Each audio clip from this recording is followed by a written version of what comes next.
busyness or those non-essential things that we could probably live without that really don't have much of an effect on anything. And I think we get that wrong. I think we blend those two to the point where sometimes it's really difficult to differentiate between essential, non-essential.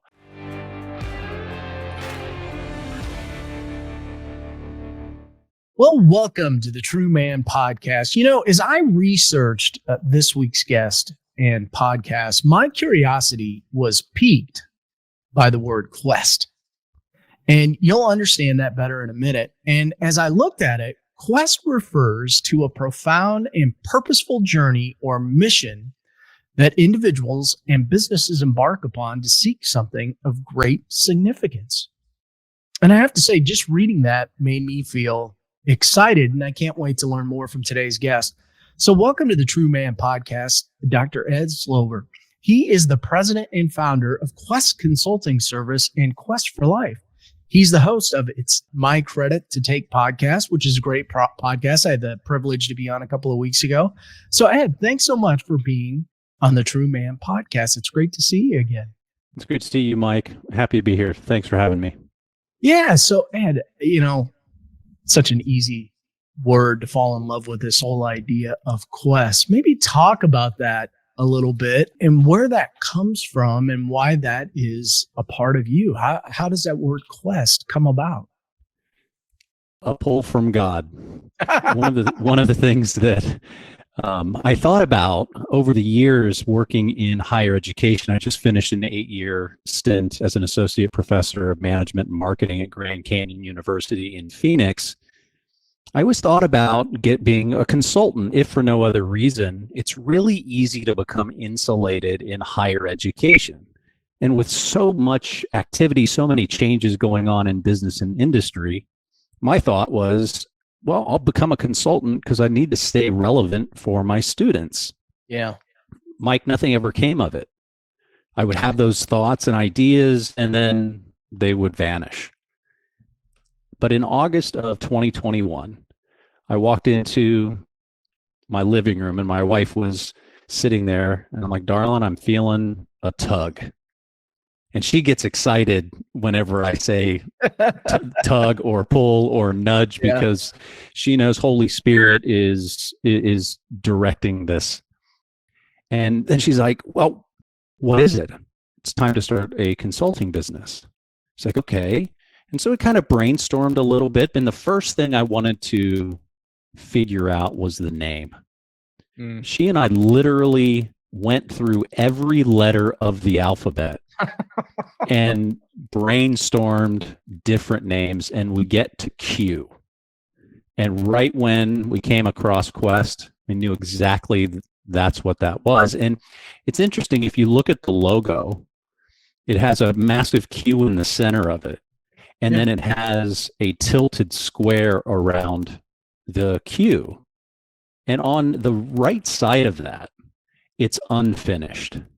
And that really appealed to me because we're all unfinished. The journey is unfinished until we leave this life.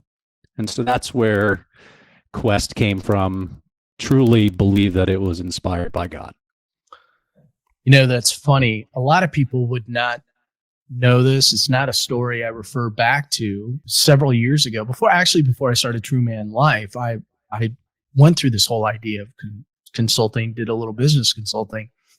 And so I set up an LLC under it. So True Man really operates under that umbrella. And I'm hearing you tell that story, and I'm thinking to myself, wow, I did the same doggone thing. And I just happened to be out in the mountains of Colorado when this whole idea of Ascent came into my mind. And so Ascent Leadership Resources is actually the LLC. It's the umbrella that all my businesses fit underneath. And it was kind of going through almost a similar thing that you did. Like, what is, and I love the idea of Ascent because it's really to rise and climb. And so there was, it was great. Thank you for that story. You brought me back. You brought me back. Talk about being unfinished a little bit. I think this is a good topic to land on because So many of us show up broken, hurt, wounded. We're looking for second chances, comebacks, pivot points, opportunities. What does unfinished look like to you?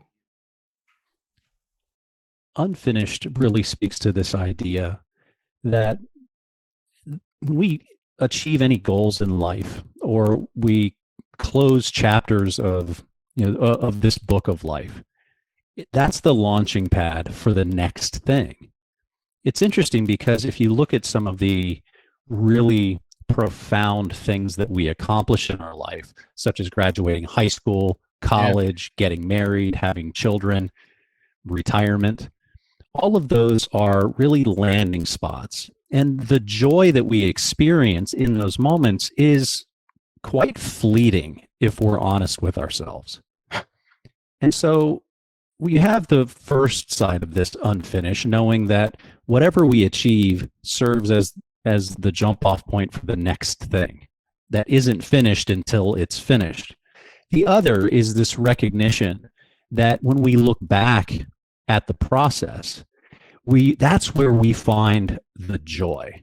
And far too often we're so outcomes focused, outcomes oriented, we lose sight of the learning experience and the joy that we can have along the way.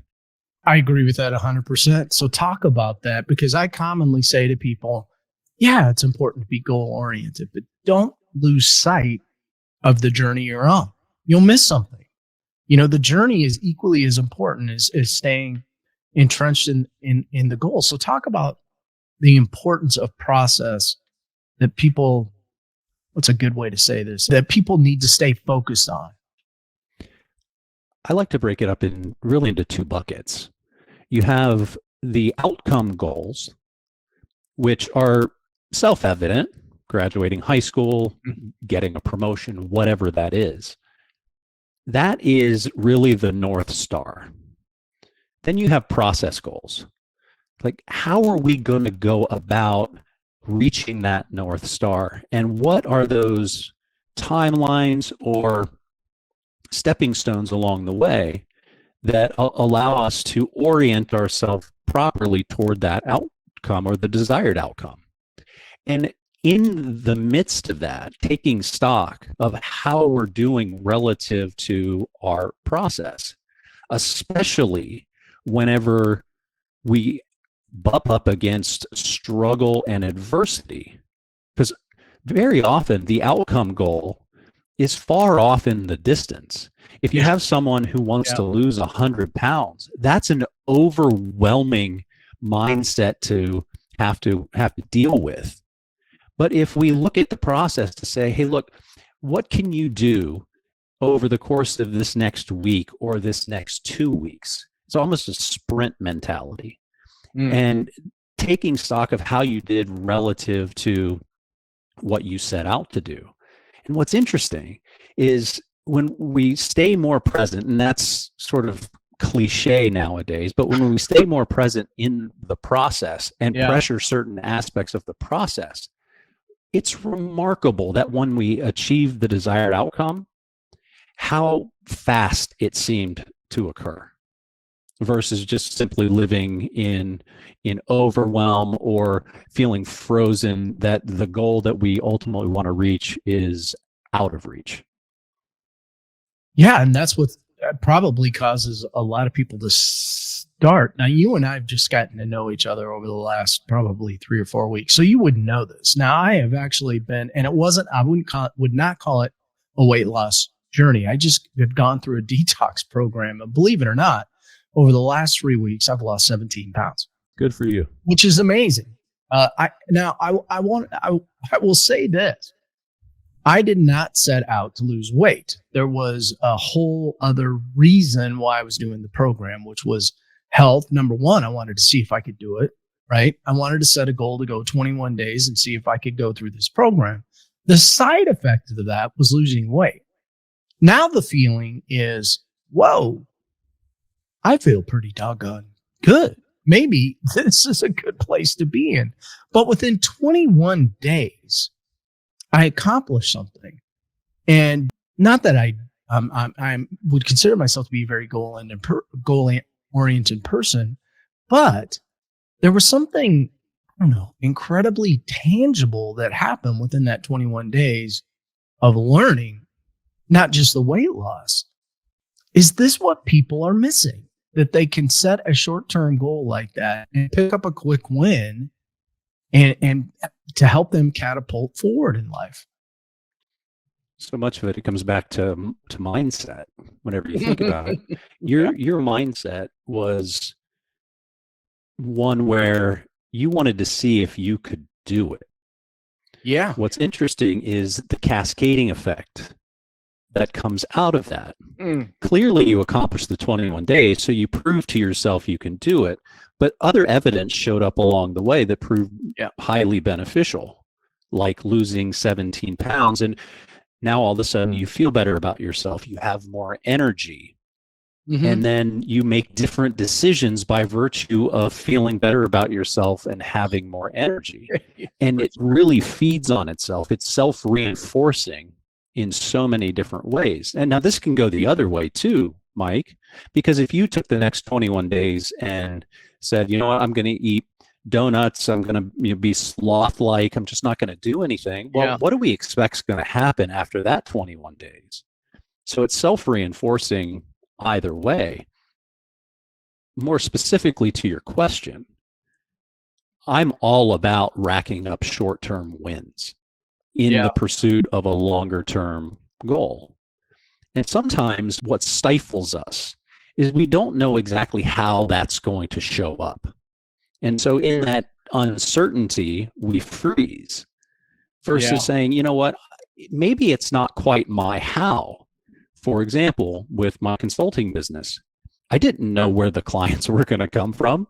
I didn't know how this was going to be, but I grounded in the idea that God was pulling me in that direction for a different reason, different purpose, and it's not my how. And I have to trust that it's going to show up. Otherwise, he would just be cruel.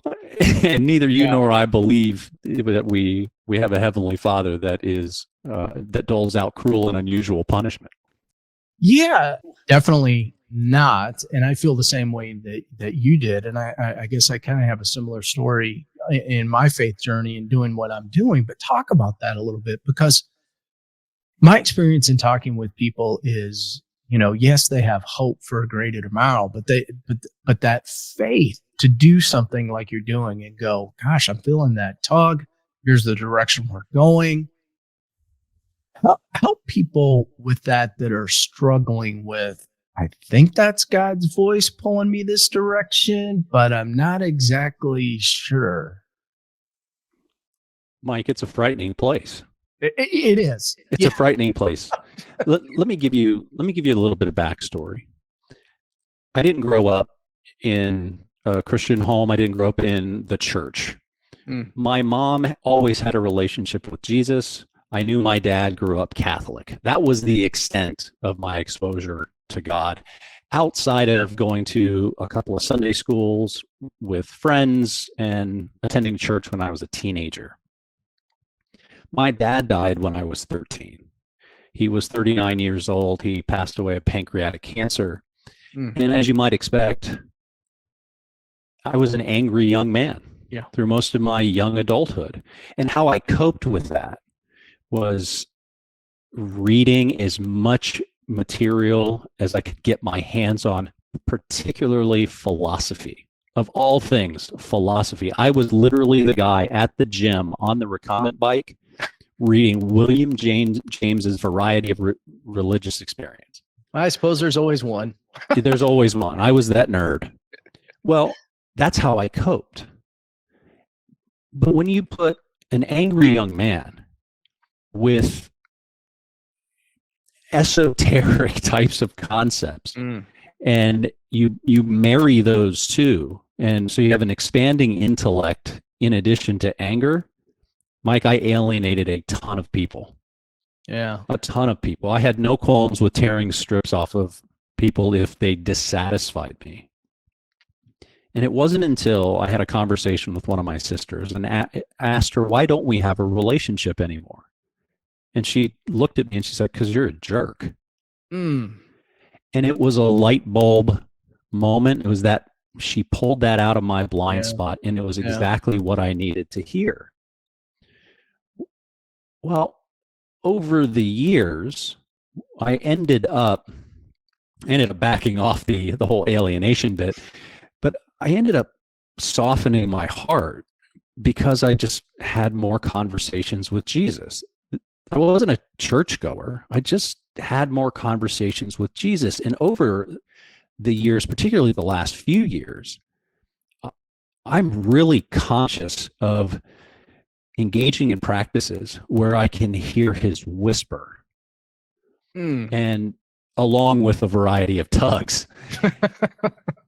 And just for the audience sake, I engage in regular meditative practice once or twice a day, in addition to prayer, in addition to putting down the distractions.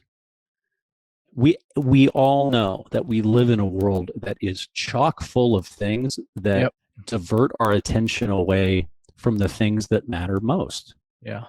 And yet we still engage in them. And that's not an indictment of anyone, because I'm guilty of that too. But I think when we're able to get quiet for however long per day we're able to do that, sit in quiet self-reflection, whether it's meditation, prayer, whatever, we're able to hear God's whisper and discern that, hey, this is what's happening. And in that space, it can give us a little bit more confidence to move forward when we know that we're kind of stepping into the void of it not being our how. It doesn't mean it's not frightening, but I'm not sure the goal is to be less afraid. I think the goal is to be more courageous. Oh, amen. Yeah, I don't think that you can run from fear.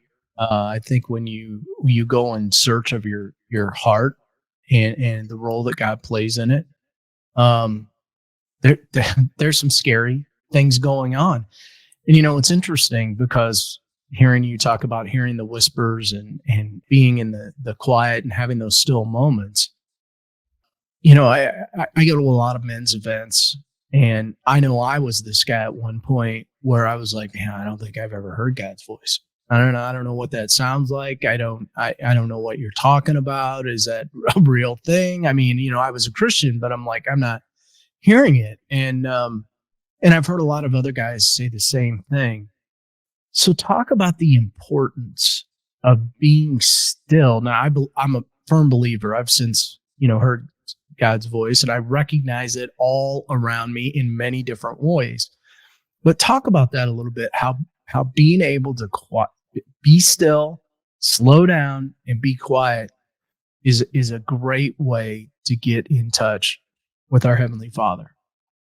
I want to tell you a story to answer your question. I love it. Yeah.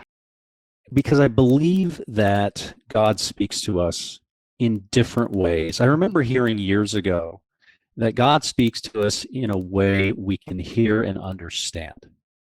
Sometimes it's a feeling. Sometimes it's a knowing. Sometimes it's audible for some people. Sometimes it's a download, for lack of a better word. Yeah. And I'm in the midst of what can only be described as a spiritual awakening. And I think in large part, that's been due to consistent meditative practice. Rather than viewing God as being out there, I've taken a different approach that God is inside of us. And that makes sense to me, because what's the point of Holy Spirit if God isn't inside of us? Yeah. And he created us, so we're almost like a puzzle piece to him in many ways. But the story I wanted to share with you is that earlier this year, so at the time of this recording, this would have been February of 2023, my wife and I were sitting on the sofa. It was a Saturday afternoon, and I had my head leaned back with my eyes closed. And all of a sudden, it felt like I got a download. And it's not my credit to take. It's not my credit to take. What is that? And she looked at me and she's like, what are you talking about? Like, I have no idea. I have no idea what I'm talking about, but it's not my credit to take. And the next morning, I was praying. And one of the things I included my daily prayer for about a year now is, Lord, please put something in my physical world today that's so obvious or surprising, I can't help but notice it, that shows me I'm lined up with your call on my life. Oof, I like that. And I'm getting ready. So this is now Sunday morning, and I'm getting ready. And I can't get this, it's not my credit to take thing out of my head. And that's a weird psychological space, because where does discernment stop and obsessing start? Wow. And then I'm like, okay, all right, I get it. And I handed my wife a pen and a legal pad. I'm like, I just need to talk. And 5 pages later of notes, we were able to review it. And it's led to, as you mentioned earlier, it's led to the It's Not My Credit to Take podcast, where I get to have conversations with Christ followers from all walks of life, figuring that the worst case scenario is that I'm going to learn a whole bunch of really cool stuff from a whole bunch of great people. Yeah. But I'm not sure I would have been able to hear that if I didn't get quiet. Because one thing that you talk to anyone that engages in regular meditative practice, quiet self-reflection, contemplation, is that it stills the mind. And with that deliberate practice, you can get into that space really, really quickly, which is why I think when I had my head leaned back on the sofa and eyes closed, that came through, because there wasn't any other noise. We were just being still. And so as a practical way to go about this, I think a starting point would say, hey, take 5 minutes a day in quiet self-reflection, or 5 minutes a day in meditation, knowing that you're not going to be good at it. It's really hard. Yeah. And we don't like things that we're not good at. But I would encourage you to push into that and say, you know what, today it's going to be 5 minutes. Tomorrow it's going to be 5 minutes. Maybe next week you ratchet that up to 7. And you just start kind of work into that. Yeah. It's revelatory for anyone that is willing to take that step. I agree. I'm trying to think. This was prior to COVID. John Eldridge, I don't know if you've read, and John Eldridge came out with, and it was for a book, and they had no intention of making it mainstream, but they came out with an app called the Pause app. And it was a prayer app. And on that app, they had 1, 3, 5, 15, 1, 3, 5, and 10. And I think they've since added a longer prayer app. And their thought was, and for me, I use it as a prayer meditation thing. But their thought when they created it was, who in their right mind is going to listen to 10 minutes, right? And so you have to work your way into it. So you start at 1 minute, and then you have to do so many of those, and then they open up the 3 minute and the 5 minute and then the 10. And so that was really, when that came out, how I began. And I've since added some breathing things that I do. When that first came out, 5 minutes felt like forever. And I'm saying this for everybody listening, because I agree with you 100%. Now, I mean, 10, 15 minutes, I could sit there for 30. And, I think it's an awesome way to start my day. Now, it's also a great way to, if you've had I had a heavy morning prior to this podcast. I have something I really need to think on. When I'm done today, after we're done recording, I'm going to spend some time in prayer and meditation, because I need it. And so I'm a big encourager of this. And I agree with you again. Just do it. I'm not even sure what failure looks like on it, quite honestly, Ed. I think that people would be shocked at how they can just really get in touch with their emotions and breathe. Is this something that you've made a part of your practice when you're consulting with people to get them to teach them maybe how to slow down and breathe and hit the pause button throughout the day? We definitely discuss it and encourage it. One of the exercises that most people cannot stand that I take them through is Got to be a good one then. it couldn't be simpler, and yet it's crazy disruptive to people. And that is, we're going to sit still in this room and we're going to do exactly nothing for 3 minutes. And that 3 minutes to them feels interminably long, keeping in mind that how we're taught and it's all about doing and being, quote, productive. Yeah. And so many people are busy but not productive, but that may be for a different question. But this idea of, well, if I'm not being productive, then that influences my self-worth. And I want to feel good about myself. And so I can't have any downtime, because if I have that downtime, I like myself less. Well, that doesn't feel all that good. What's interesting, though, about taking those moments to get quiet and reflect provides clarity and perspective. It also provides a source of rest, which then allows us to be more productive when we are performing our work. So in that context, I'm much more concerned about managing energy versus managing time. I figure I can perform 7 or 8 things excellently every day. And if I get to those 7 or 8 things every day, my day's effectively done. I don't need to continue layering on, especially knowing that energy is finite. And if I add anything else to the list, what's going to be the quality of whatever it is that I produce? I'd be much better served to push it to the next day and then engage in those behaviors that are restorative, like we've been talking about with meditation or reflection. Well, it's interesting.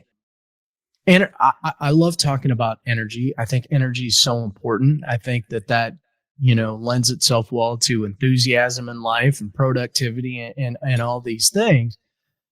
And part of the reason, again, I'm circling back to this whole detox weight loss thing that I went through, because it was so fast. It's just been such a fascinating process for me, because I'm a donut guy, man. I'm attacking that donut or that cookie. They stick to me like magnets, and I love sweet things. So, I'm having to learn to go without. But what I'm realizing, particularly with my business and my career, that energy is so critical to it and so critical in the direction that I want to go, that I was trying to figure out ways to have more energy.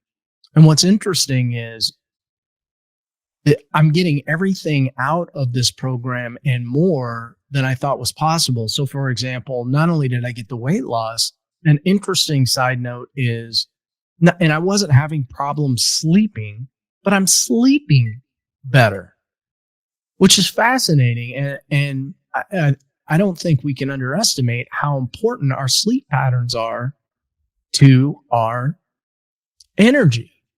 And so this whole idea of energy and productivity is, I think, really, really important. Leads me to ask you, as somebody who's been in academia, maybe you've been in touch with this. Have we gotten productivity wrong in corporate America? Have we confused it? I think we've absolutely confused it with busyness. I mean, think about it this way, Mike. Most people that have a 40-hour work week don't come anywhere near working 40 hours. No. They're there 40 hours, but they're not productive for 40 hours. And how we know that is the first time you go to the restroom, you're no longer working 40 hours. Right. And then you start looking at other things, like how many times when we had corporate jobs were we involved in break room conversations, or someone popped their head in on Monday morning asking about the football game. And you have all of that. What I'm not suggesting are those things are unimportant. I think the social collegial nature of working in an office space is quite important. But we also have set up a system where we're holding people accountable to time. We're also setting up a system where if we don't see people being busy, then we have to hold them accountable to that, help justify their salaries. And so you have employees that understand the rules of the game and understand that if their immediate supervisor is walking by, then they need to be able to show their busyness or productivity, when chances are pretty good what they're doing is non-essential. For your listeners, it would even experiment with this. We've all been tasked with delivering certain reports to our immediate supervisor because we were told that those reports were important. What if we didn't send a certain report for a week, if for no other reason to assess whether or not someone would notice? And that really gets to this idea of essential, non-essential. Productivity are those essential things that move the needle. Busyness are those non-essential things that we could probably live without, that really don't have much of an effect on anything. And I think we get that wrong. I think we blend those two to the point where sometimes it's really difficult to differentiate between essential, non-essential. But when we take an honest look and say, hey, look, your salary is justified by doing the essential things. You get those done and you happen to get them done in 32 hours a week, I'm going to pay you your wage, because at some point that 40 number becomes somewhat arbitrary. Yeah. My suggestion is everybody become an entrepreneur for a few weeks, and doesn't that change things a little bit? Ed, has that been your experience? I mean, the bottom line is if you don't do it, it's not getting done unless you're delegating something out, like, maybe social media or podcast editing or whatever the heck it is. I mean, at least for me,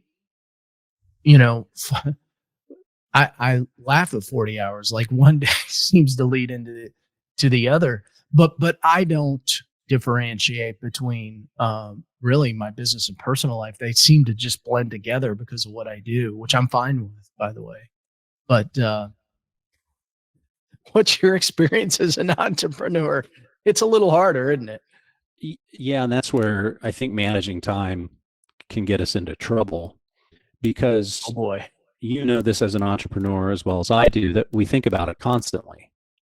Yeah. And the act of thinking about it constantly is technically work. Yeah. Yeah. Right. But we're also doing things that we're passionate about. So it doesn't feel nearly as laborious as going to a soul-crushing job where you may or may not understand how your contribution rolls up into the purpose of the organization. Yeah. And that's really good. I actually went through this whole essential, non-essential exercise this past summer, because you had referenced in the opening the quest for life. Well, coming up on 2 years ago, in December of 21, one of my former students said, Ed, if you did a podcast, I'd listen every week. And what an amazing compliment. I'm like, you've got to be kidding. You want to hear me every week? I mean, can I encourage you to have some form of intellectual diversity here? Can you please, expand your horizons? But I was complimented. It felt good. It should. Yeah. It was complimented. Yeah. And I did the Quest for Life podcast for a year and a half. And it was an amazing experience. It was a solo gig, a few interviews sprinkled in there, and it was absolute therapy. I got to explore topics and concepts that I was interested in and talk about them and figure out how they apply to daily life, really just to help people level up their mindset. And it got to a place, though, Mike, where this past summer, I didn't have the bandwidth for it anymore. I wasn't earning a living from it. Yeah. It brought me joy at one point, but it over time became a bit of a check the box activity. And I knew at that moment, because I didn't have an emotional attachment to it anymore, that it was non-essential. And so I sunsetted that in favor of those things that I believe are more essential that can move the needle. Don't you attribute that to just the meditation and the prayer that you've been talking about and being able to have that touch with your voice? A lot of people will ask me, well, like, what's your goal with the podcast? And the honest to God truth is, for me, it started so organically. I mean, it was kind of one of those things we joked about in our men's small group, but what happened along the way, maybe along the lines of what you're talking about, is, wow, I mean, my confidence grew. It became something that I love. It really, it hits me where I am. I get to learn. I get to talk with people. I get to learn from people. I get to be curious and rather than soul crushing, it is soul giving. Now, what is the life of that?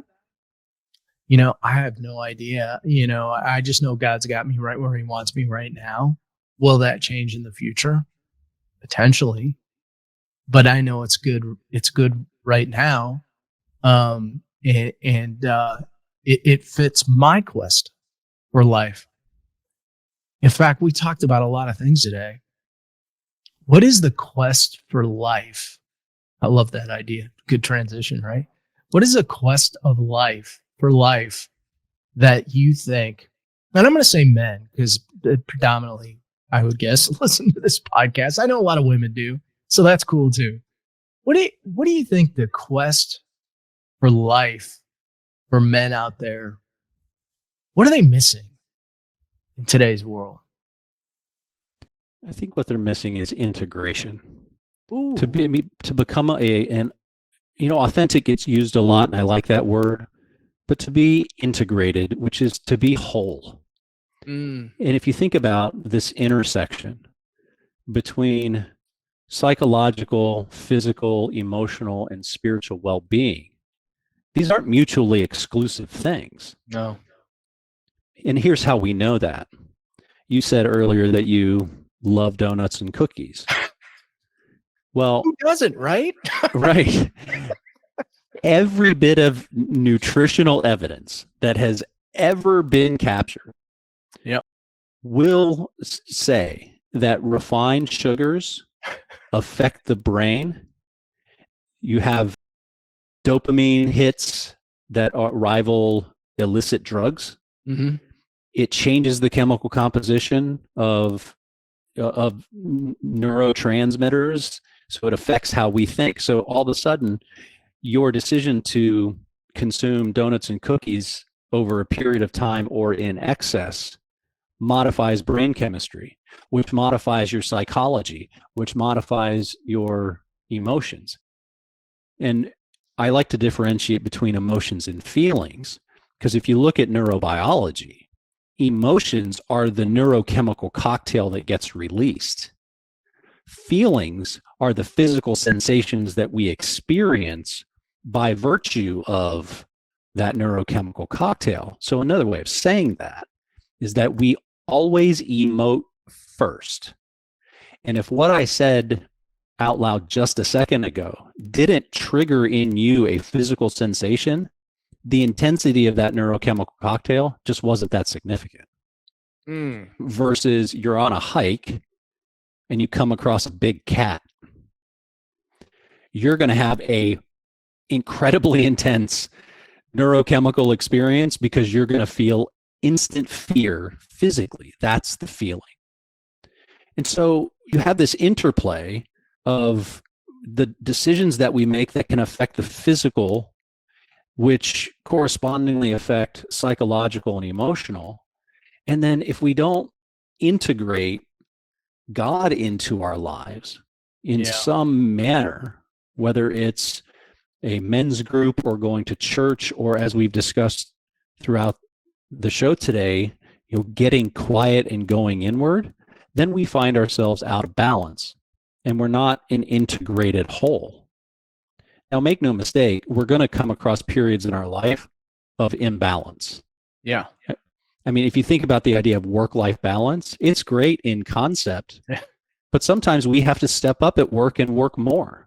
And when we do that, we sacrifice certain aspects of our personal life. Sometimes we have to attend to family obligations that compromise our work life, may compromise getting a promotion. And so I don't think the goal is perfect balance. I think the goal is being fractionally better in each of those areas every day, knowing that perfection is unattainable. That should never be the goal. The goal should be a little bit better every day. So you've spoken about the benefit of this with your detox program, this cascading event to say, you know what, my gosh, I have more energy. I'm sleeping better. I don't have these cravings that are actually keeping me from attaining whatever I goal whenever I succumb to the cravings. And it really does feed on itself. And so to land the plane on this, it's really understanding the intersection of psychological, physical, emotional, and spiritual well-being, and carving out time each and every day to focus on each of those things. Yeah, it's so good because it's such a great way to end here today, because they all play ball together, and we need to make that recognition in our life that they all work together congruently if we want to have that life that we want to have. And tell everybody, how can they find you? How can they get a hold of you? And of course, we'll put this in the show notes, but how can everybody get in touch with you? So Quest Consulting is questconsultingservice.com. So that's service singular. The questforlife.com, that's also the number 4. So the quest number 4life.com. You had referenced in the opening, It's Not My Credit to Take podcast. There's a website under the same name. It's not my credit to take.com. And then listeners can always find me on LinkedIn. It's Dr. Ed Slover. And I don't think my picture shows up until we're actually connected. So I would encourage people who want to connect to do that. And then we can take it from there. Yeah, sounds good. And this was a fun conversation. We covered a lot of territory, but I had a blast talking with you. So thanks for being on the podcast today. Me too. You're welcome. Thank you, Mike. All right. Take care.